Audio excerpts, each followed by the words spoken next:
First of all, can we just take a look at the rig on the lad? He looks like he's been absolutely chiseled out of mahogany. Absolutely ridiculous. The depth in that second snatch.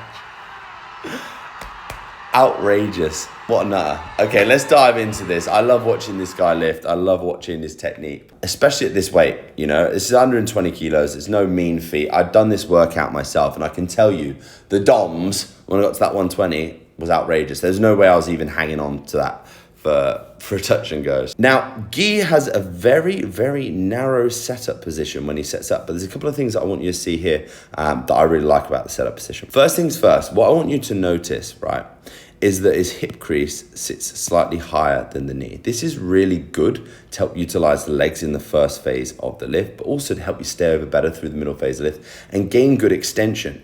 What I also want you to notice is that the shoulders here at this point sit directly above the bar. Now, I'm really big on having the shoulders directly above the bar in the setup position, not too far over, again, so that we can utilize the legs from the floor really well. Now, what you'll also notice in addition to this, it's great, is that the wrist is sitting completely flat. Now, I don't like seeing people at the start tuck the knuckles down in the setup position, not only because it makes the shoulder roll forward, but puts a lot of tension in the forearm. And of course, we want to maximally utilize the legs in the snatch phase of the lift. We need to make sure that the arms are hanging loose. And if you let the knuckles sit flat or the back of the wrist sit flat, like what we're seeing here, it makes it 10 times easier.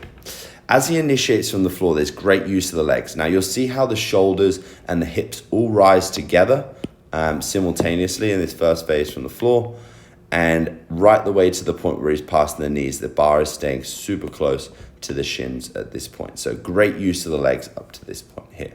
Now, you'll still see that he's maintaining this same consistency with the shoulders being above the bar. This is under fatigue as well, where you'd normally see technique breakdown, which is absolutely normal. But as he transitions, the balance in the foot is so good. So as the bar's passing the knee, you'll see how close it stays here, but you'll also notice how the foot is staying completely planted at this point. This allows him to keep the bar nice and close through the middle phase of the lift, but also maintain good knee bend here and the feet flat on the floor when the bar's at mid-thigh. Now, this is crucial that during extension then, the legs do the work. But not only that, you'll see how he stays above the bar for as long as possible at this point and lets his absolutely massive chest lead through this middle phase. So this is great from a technical standpoint at this point. Now, what you'll notice is at this extension position here, the legs get nice and straight. So when we talk about extension in the snatch, we're talking about extension at the ankle, the knee, doing some bad drawing here, and at the hip. Now, I always think about when I'm hitting my top position, right, what I'm trying to do here is I'm trying to get to the point that when I finish, my hip is finishing just in front of the shoulder to ensure extension, but maximal use of the big old booty at the top phase of the lift, which Guy does very, very well. What you'll notice is as he transitions through this middle phase, watch how the back of the hand here, what we're seeing is that staying pointing in front of him for as long as possible, which helps the bar stay nice and close through this middle phase of the lift as he turns under. As soon as the bar's hitting sort of armpit height, you'll see how quickly the wrist turns over here and the chest position stays up into the catch.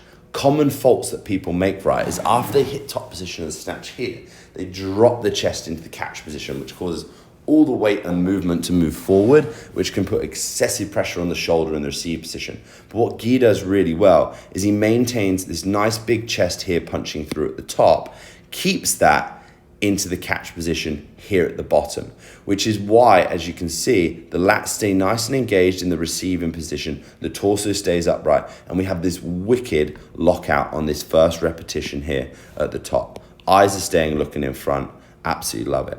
Watch the foot movement out into the catch position. Now the feet are moving wide enough for his hips to sit between the ankles, which is brilliant. And this sits him nice and tight in this bottom position here, which is absolutely lovely. Now, I'm always a big believer, if you hit the snatch right, as soon as you hit the bottom position, it will pull you right up out the bottom. I hate seeing people practice holding in the catch position of a snatch. If you want to practice stability and strength in the catch position of a snatch, use an exercise like overhead squats or snatch balance. Don't do it when you're actually practicing the full snatch, because the lift does not finish at the bottom. It finishes when you're stood up. And if you want to be efficient, you want to catch that bounce at the bottom position and stand straight up. Now, the way in which we do this, right, I'll draw you a little picture, is as the bar is tracking up like so, when it turns over at this top position, if the bar comes down straight on top of us, it will exit straight. And the closer you can keep the bar through the middle phase of the lift, the quicker you can get that turnover of the knuckle through the middle, the tighter this hook stays at the top of the lift, which allows that to happen. So as the bar comes down straight, it helps him exit straight. Now, watch how he turns over into the second repetition. As he's coming down, he keeps the bar super close to the body, and then he's gonna turn over when that bar hits armpit height, boom. And that bar is so close to him, it's literally clipping his belt.